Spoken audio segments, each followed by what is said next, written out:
Well, welcome back to Channel Ron. I'm going to show you today how to start your four-wheeler without the battery. If the battery's dead or you just don't have one and you're pulling over, this is a 250, pulls over relatively hard. A friend of mine's got a 500 Rubicon and he pulls that over by hand and almost rips his arm off until I showed him an easier way of doing this. If the starter's gone, the battery's gone, whatever the case is, and you have to pull start it, the number one thing you want to do, first of all, is make sure that the machine is in neutral. All right, once you've got the machine in neutral, and you know this for a fact because you can coast it back and forth, rock it back and forth, turn the switch on, and on the right-hand side, generally, up on the top of the engine, there's going to be a little lever. That's a decompression lever. You're going to pull that up, and then go ahead and however you normally start the engine, I need to have the choke on this one, and go ahead and pull start it.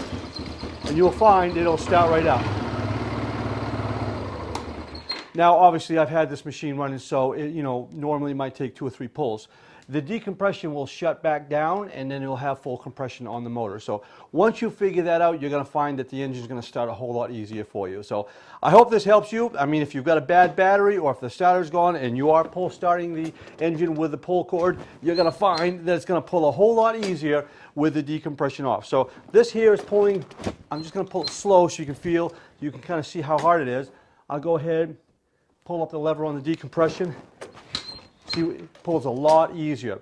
So give it a try, and hopefully that'll help you with your problems. Thanks an awful lot for watching, and we'll see you on the next one.